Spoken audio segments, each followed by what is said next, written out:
साथियों नमस्कार। दीपावली के पर्व पर सभी अपने पीड़ित साथियों को बहुत बहुत हार्दिक शुभकामनाएं। आज 7 नवंबर को हम सभी साथी पल्स भवन माल रोड में बैठक करते हुए साथियों आज अपने परिवार में, पल्स परिवार में 2 घटनाएं हो गई। उनके लिए आज हम लोगों ने 2 मिनट का मौन भी रखा। हालांकि एक जानकारी कल ही हमको मिली है, हमारे गंभीर यादव जी जो अकबरपुर ब्रांच से जुड़े हुए थे और सीनियर पद पे थे, उनकी श्रीमती पत्नी जी का देहांत 29 अक्टूबर को हुआ, जो मुझको कल मालूम हुआ। बड़ा पीड़ा हुई। जाते थे निवास पे तो मुलाकात होती रहती थी और उन्होंने बड़ा सहयोग भी किया हम सब के लिए, जो 2019 के चुनाव में। एवं मित्र साथी हमारे थे अशोक कुमार जी, उनके पिताजी का देहांत हो गया, बुजुर्ग थे, तो दोनों लोगों की आत्मा को शांति मिले, इसके लिए हम सभी साथियों ने, जो हमारा परिवार है, ये कोई जात धर्म नहीं, ये हमारा एक पीड़ित परिवार है और उस पीड़ित परिवार को सांत्वना देने के लिए हम लोग बहुत जल्द उनके घरों में भी जाएंगे। आज उनकी आत्मा की शांति के लिए हम लोगों ने मौन रखा। साथियों 22 नवंबर को जो तैयारी बन रही है, जो हमारा चिट फंड प्रकोष्ठ बनाया गया आम आदमी पार्टी के द्वारा, तो मैं सभी लोगों को गुजारिश करना चाहूँगा कि 22 नवंबर को लुहिया पार्क लखनऊ पहुँचें समय 10 बजे और वहाँ से हम लोगों की तिरंगा यात्रा से भी ऑफिस तक जाएगी, जिसका नेतृत्व हमारे संजय सिंह जो राज्यसभा सांसद हैं आम आदमी पार्टी से, वो कर रहे हैं। और उसी दिन ये हमारे पल्स के मसले को लेकर सुप्रीम कोर्ट में हमारी मदद वकील देकर करेंगे, उसकी घोषणा वो करेंगे। साथियों मैं बताते चलूं, क्योंकि हम लोग 5 साल से छले गए। कंपनी जब चल रही थी तो भी यहाँ के कुछ हमारे साथी थे, उन्होंने छला जो हम लोगों को गुमराह किया, जानकारी नहीं दी। हम लोग पैसा लाते रहे, जमा कराते रहे। आज हम सभी लोगों का पैसा भी लगा है और लगवाया भी है। तो साथियों आज हम छले ना जाएं, तो फूक फूक के हम लोग कदम धर रहे हैं। तो मेरा निवेदन है कि 22 तारीख को ज़्यादा से ज़्यादा, क्योंकि चिट फंड प्रकोष्ठ तो बना दिया इन्होंने आम आदमी पार्टी ने, पर संजय सिंह भैया ने सार्वजनिक रूप से कोई घोषणा नहीं की है। तो लिहाजा मैं ये चाहता हूँ, उन्होंने अभी हम लोगों की ताकत नहीं देखी। 22 नवंबर को वो ताकत हमको सेवी भवन में दिखाना है, तिरंगा यात्रा के माध्यम से और सार्वजनिक रूप से। उसी दिन संजय सिंह जी अगर वकील की देने की बात करते हैं तब तो ठीक, अन्यथा उसी दिन हमारी घोषणा होगी। अगर इन्होंने वकील देने की बात नहीं की तो हमारी घोषणा वहीं से होगी कि पहले भुगतान और बाद में मतदान। ये 2022 का नारा रहेगा। कैसा रहेगा?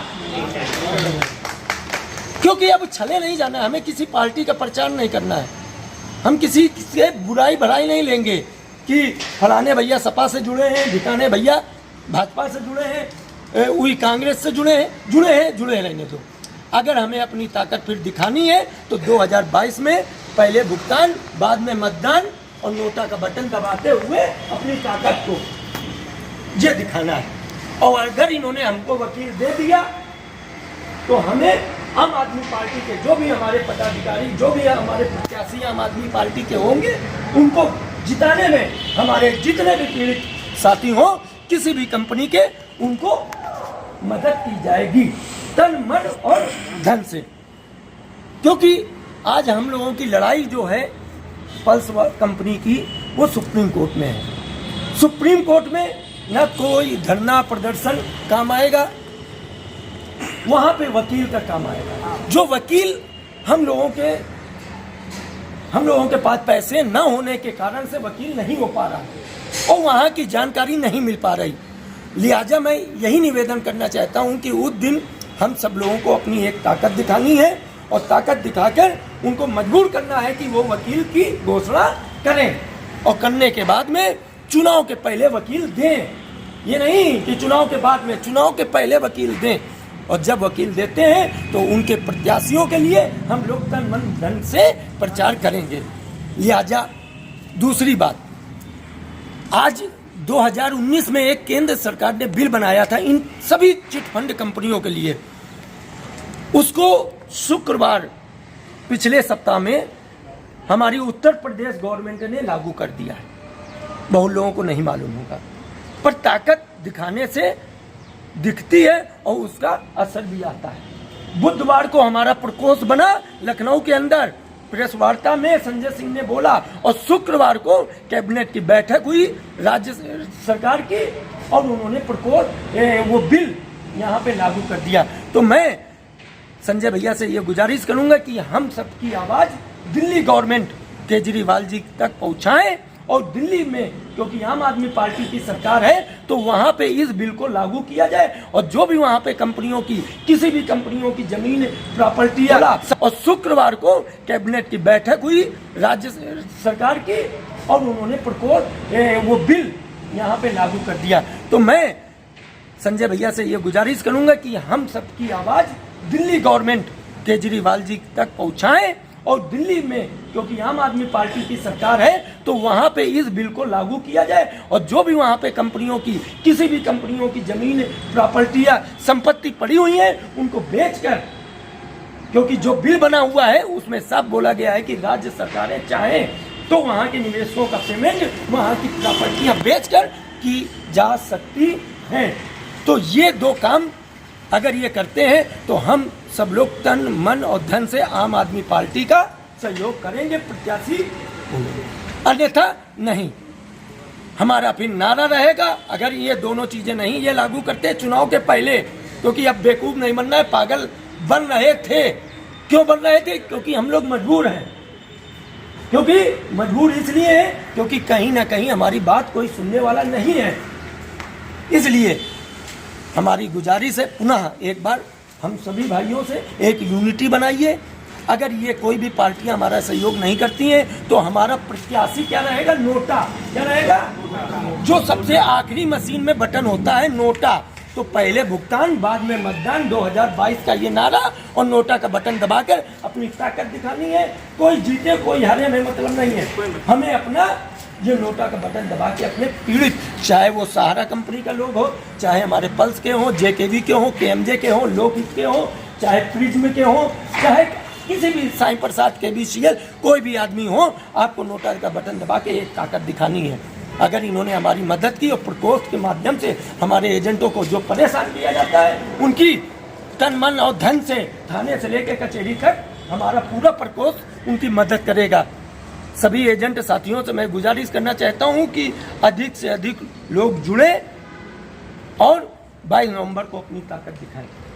आज कानपुर में कार्यकारिणी सदस्य की घोषणा हो चुकी है और अगली मीटिंग जो होगी, ये जो कार्यकारिणी सदस्य बने हैं इन्हीं के बीच में हमारा एक अध्यक्ष रहेगा, महासचिव रहेगा, जिले का सचिव रहेगा, मंत्री रहेगा और मीडिया प्रभारी, सब पद बांटे जाएंगे। तो जो भी इच्छुक व्यक्ति हो आम आदमी पार्टी का चिट फंड प्रकोष्ठ में जुड़ने के लिए अगली बैठक आप लोगों को व्हाट्सएप और यूट्यूब के माध्यम से जानकारी मिलेगी। उस बैठक में आइए, सदस्य बनिए, जुड़िए और अपना पद लीजिए और जिम्मेदारी के साथ में अपनी आवाज़ को, जो हम लोग परेशान हैं इन 5 सालों से, उनकी समस्याओं का हल निकालने के लिए एक ताकत दिखानी पड़ेगी। क्योंकि अगर ताकत नहीं दिखाई जाएगी तो जैसे 70 साल में ये अभी तक बिल बना नहीं था, 70 सालों में ये बिल क्यों 2019 में बना? क्योंकि 3 साल हम लोगों ने 16, 17, 18 बम्फर हम लोगों ने मेहनत की है। जो घरों में बैठे लोग कहते हैं इन लोगों से क्योंकि मजबूर इसलिए है क्योंकि कहीं ना कहीं हमारी बात कोई सुनने वाला नहीं है।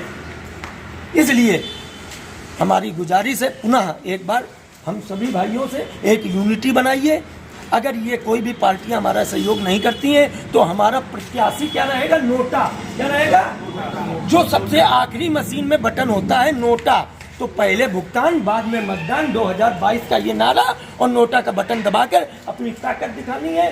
कोई जीते कोई हारे हमें मतलब नहीं है। हमें अपना ये नोटा का बटन दबा के अपने पीड़ित, चाहे वो सहारा कंपनी का लोग हो, चाहे हमारे पल्स के हों, जेकेवी के हों, केएमजे के हों, लोकहित के हों, चाहे प्रिज्म के हों, चाहे किसी भी साईं प्रसाद KBCL कोई भी आदमी हो, आपको नोटा का बटन दबा के एक ताकत दिखानी है। अगर इन्होंने हमारी मदद की और प्रकोष्ठ के माध्यम से हमारे एजेंटों को जो परेशान किया जाता है उनकी तन मन और धन से थाने से लेकर कचहरी तक हमारा पूरा प्रकोष्ठ उनकी मदद करेगा। सभी एजेंट साथियों से मैं गुजारिश करना चाहता हूं कि अधिक से अधिक लोग जुड़े और 22 नवंबर को अपनी ताकत दिखाएं। आज कानपुर में कार्यकारिणी सदस्य की घोषणा हो चुकी है और अगली मीटिंग जो होगी, ये जो कार्यकारिणी सदस्य बने हैं इन्हीं के बीच में हमारा एक अध्यक्ष रहेगा, महासचिव रहेगा, जिले का सचिव रहेगा, मंत्री रहेगा और मीडिया प्रभारी, सब पद बांटे जाएंगे। तो जो भी इच्छुक व्यक्ति हो आम आदमी पार्टी का चिटफंड प्रकोष्ठ में जुड़ने के लिए अगली बैठक आप लोगों को व्हाट्सएप और यूट्यूब के माध्यम से जानकारी मिलेगी। उस बैठक में आइए, सदस्य बनिए, जुड़िए और अपना पद लीजिए और जिम्मेदारी के साथ में अपनी आवाज़ को, जो हम लोग परेशान हैं इन 5 सालों से, उनकी समस्याओं का हल निकालने के लिए एक ताकत दिखानी पड़ेगी। क्योंकि अगर ताकत नहीं दिखाई जाएगी तो जैसे 70 साल में ये अभी तक बिल बना नहीं था, 70 सालों में ये बिल क्यों 2019 में बना? क्योंकि 3 साल हम लोगों ने 16, 17, 18 बम्फर हम लोगों ने मेहनत की है। जो घरों में बैठे लोग कहते हैं, इन लोगों से जो आते हैं कहते हैं क्या होता है? होता ये है कि वो बिल बना, क्यों नहीं पहले केंद्र सरकारों ने बना दिया। मैं पूछना चाहता हूं उन बेवकूफ लोगों से, क्यों नहीं बिल? और क्यों उत्तर प्रदेश सरकार ने शुक्रवार की रात में कैबिनेट को बुलाकर क्यों ये इसको उत्तर प्रदेश सरकार ने लागू किया? मैं पूछना चाहता हूं उन घर में बैठे लोगों से, क्यों अभी तक नहीं इस गवर्नमेंट ने किया? जैसे ही आम आदमी पार्टी का चिटफंड प्रकोष्ठ बना तो इन्होंने घोषणा कर दी और आने वाले वक्त में मैं फिर पुनः कह रहा हूं चिंगारी लग चुकी है, इसको बुझने ना देना। साथियों नमस्कार, बहुत बातें हैं, समय कम है। आज से 22 नवंबर की तैयारी कीजिए क्योंकि बसें तैयार होने जा रही हैं।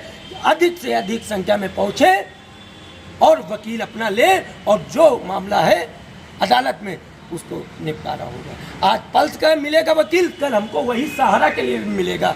धन्यवाद साथियों, सभी साथियों सहित विकास त्रिपाठी कानपुर।